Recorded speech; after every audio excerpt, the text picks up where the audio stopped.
Godt, jeg hedder Alice Abel Hartvig, og jeg er klinisk diætist. Og jeg er medejer af Frøken Skrum. Vi er 3 diætister her. Vi bor her i Hellerup, og så bor vi også på Privathospitalet Møn og online ude i Skøen, telefon, Skype osv.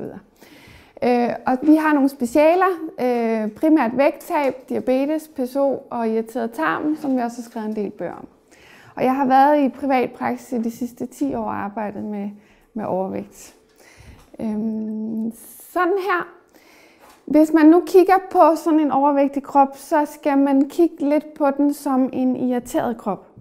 Altså man har en livsstil eller en måde at leve på, som har været der i nogle år, typisk mange år, som så gradvist begynder at irritere kroppen mere og mere. Og noget af det, man irriterer med, det er at spise for meget sukker og stivelse.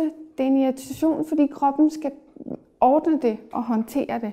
Og hvis der er for meget af det, så begynder den at blive belastet. Og så er der også den der med, at man ikke får nok grøntsager, og de leverer de her antioxidanter, som vi skal bruge til vores immunforsvar. Og det her immunforsvar, det er altså også med til at sikre, at vi kan tabe os eller undgå at tage på. Så der er nogle antioxidanter der, vi nogle gange over tid går glip af.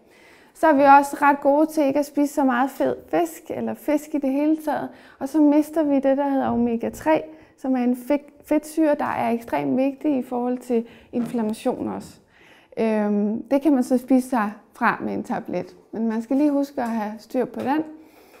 Og så er det typisk det der med, når der er for meget sukker og stivelse, så er der for lidt fiber, for lidt sundt fedt, for lidt protein. Og så er der selvfølgelig den med motionen.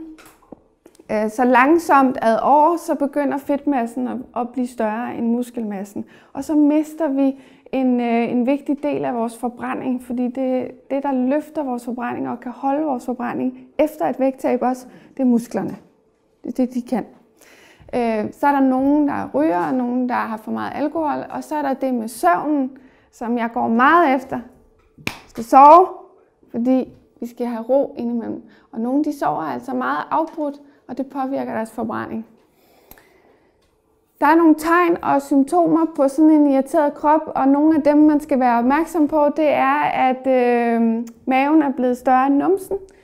Og der er noget der ligesom gør, at kroppen så begynder virkelig at have nemmere ved at tage på, og man ligger i sådan en prædiabetes tilstand, hedder det. Ustabilt blodsukker, tegnet er, at man bliver hurtigt træt om eftermiddagen, man falder i søvn på sofaen kl. 20.30, så kan man ikke mere. Og det er typisk, når blodsukkeret har kørt op og ned. Vi skal kigge på det lige om lidt, hvorfor det gør det. Så er der noget afføring, som er rigtig vigtigt at holde øje med. Hvis man ligesom skal kigge på en sundhedstilstand, så skal man faktisk kigge ned i toilettet bagefter. Og så man lige undersøge den der lort der. Og der er sådan et... I hele verden bruger man det her, som man snakker om den samme slags. Og det er type 3 og type 4, det er nok ikke så tydeligt her, men det er sådan en, der er samlet. Det må godt være lidt knopret eller glat, og det er her, man skal ligge, og man skal ligge 1 gang om dagen. Og hvis man ligger og roder rundt her, så er det fordi, man skal sige det højt for at gøre noget ved det, for det skal man ikke. Ja, så er der også et tegn med det her immunforsvar. Man bliver typisk forkølet mere end andre, man har svært ved at blive rask igen, og man heler ikke lige så godt. Så får man ad år også påvirket sine hofter og knæ og så videre. Og der kommer også nogle kroniske sygdomme, hvis man lader det være. Så hvis vi lige kigger på selve det der med stivelse og sukker, som er det, vi går ret hårdt efter at få styr på. Fordi det er faktisk det, der i maden gør, at de der depoter bliver ved med at være for store. Stivelse er jo ris, pasta, kartofler og brød og gryn. Og så er det også sukker i alle afskygninger. Ikke? Det er meget nemt at optage i blodet, hvor protein og fedt går langsomt ind, så går sukker lynhurtigt ind fra tarmen og ind i blodet. Det siger tju, og så stiger blodsukkeret. Så er der et hormon, der udskilles, der hedder insulin, som skal lukke sukkeret ind i cellerne. Og så kommer der også en anden lille en, dopamin i hjernen, der siger, ej, hvor var det dejligt. Det var lige, hvad jeg havde brug for her fredag aften. Sådan en marbu der, ikke? Og så er det typisk det, der kan ske ad år, er, at man bliver også lidt afhængig af den følelse. Så man kan ikke bare tage et stykke af den der Marabou. Man skal bunde den.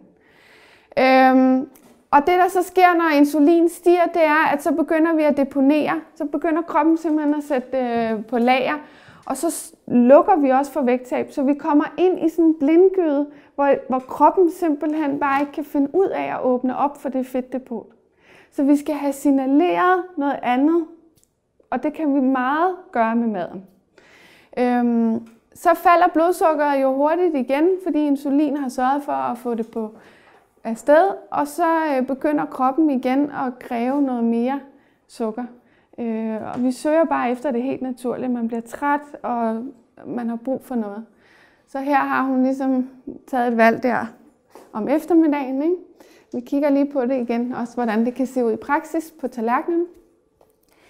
Så når man har en overvægtig krop, så skal man huske, i forhold til alle de anbefalinger, man hører ude i verden, så skal man huske, at det er noget andet end at være normalvægtig. Det er et helt andet måde, man skal leve på og spise på, for at komme derhen til den normale verden. Så her er pyramiden blevet vendt om i forhold til det, I sikkert har lært. Så vi starter med grøntsager og protein og bær, og fedtstoffer kommer før stivelsen osv.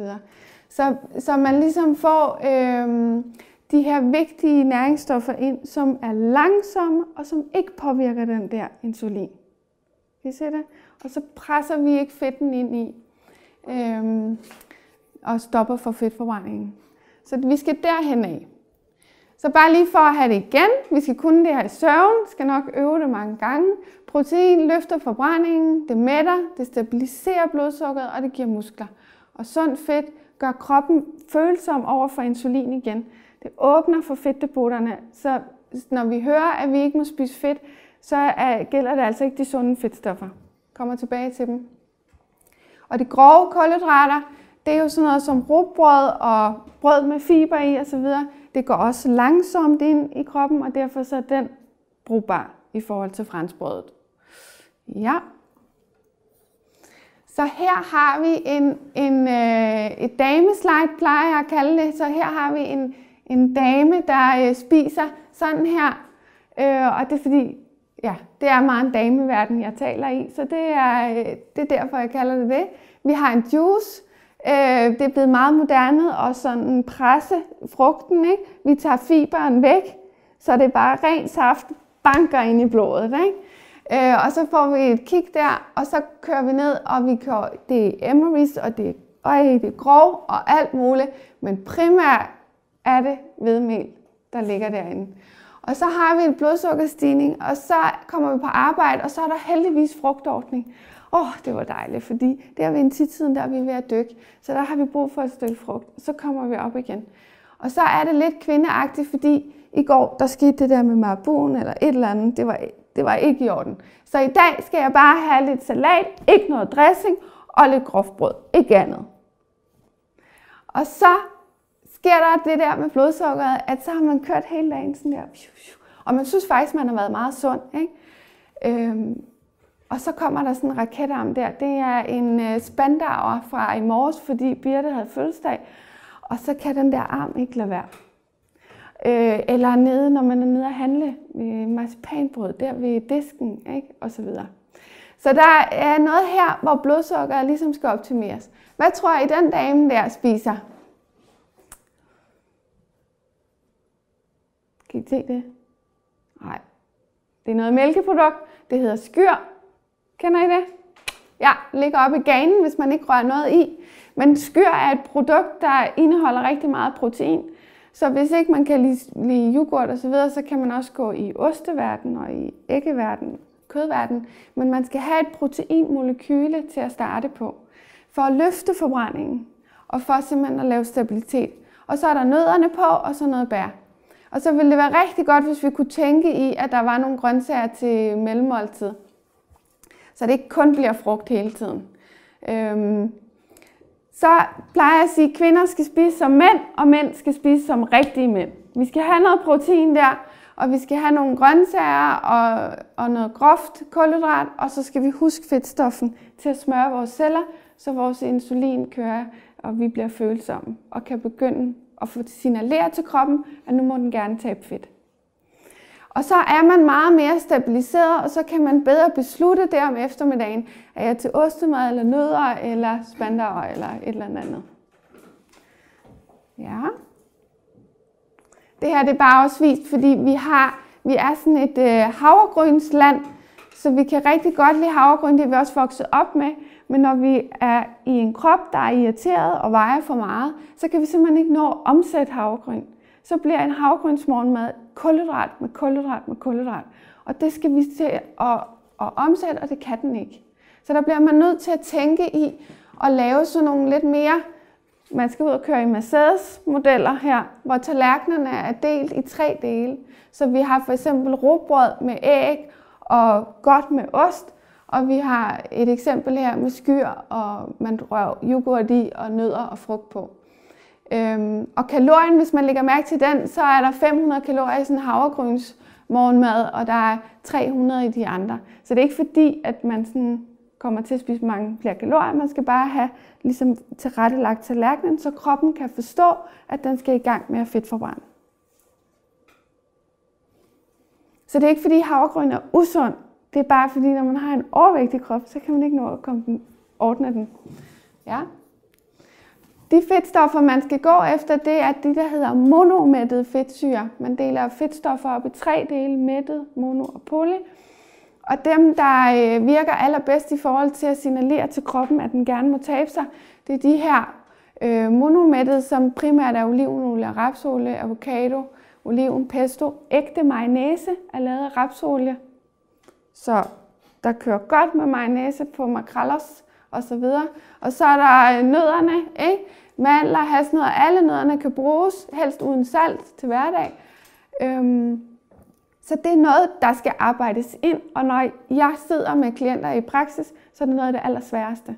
For man har fået at vide, nej, det må du ikke, der er alt for mange kalorier. Så nu skal man lige pludselig lære at få den der er både kulhydrat, der er protein, og der er også fedt. Der er også sauce eller dressing, eller ja. Så i forhold til maveballonen, hvor jeg er koblet mest på, så starter man simpelthen med en analyse af ens livsstil og en vurdering af, hvor er vi henne, hvad skal vi prioritere.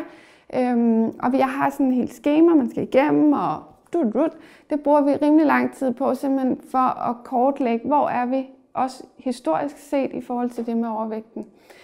Og så laver vi et program, som man er typisk ret motiveret, når man har besluttet sig. Så man gerne have, at der sker noget. Så der laver vi simpelthen et program, der gør, at man taber i hvert fald et halvt til et helt kilo om ugen. Og måske også mere.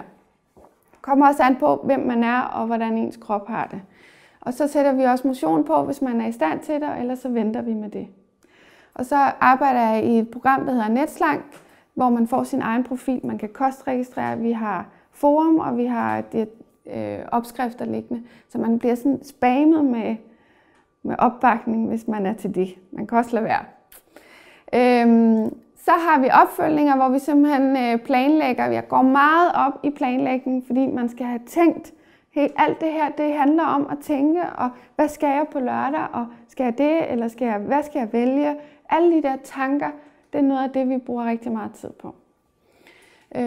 Når man så har fået en ballon, så går der 2 uger, hvor det altså står på shakes og supper. Flydende mad. Det er rent hardcore, og det skal man være klar til. Også at alle udefra kigger på en, og man sidder og spiser flydende ting. Hvorfor gør du det? Og så videre. Så der er mange ting, man ligesom lige skal have styr på der, når man starter i de der uge 1 og 2. Fra uge 3 til 6, der kører vi en skånekost, for der kan man ikke tåle så meget stivelse og fedt og sukker, så der bliver den sådan planlagt efter det. Og så fra uge 6, så er vi tilbage igen til at køre den der livsstil, man har erfaring for herop. Ja.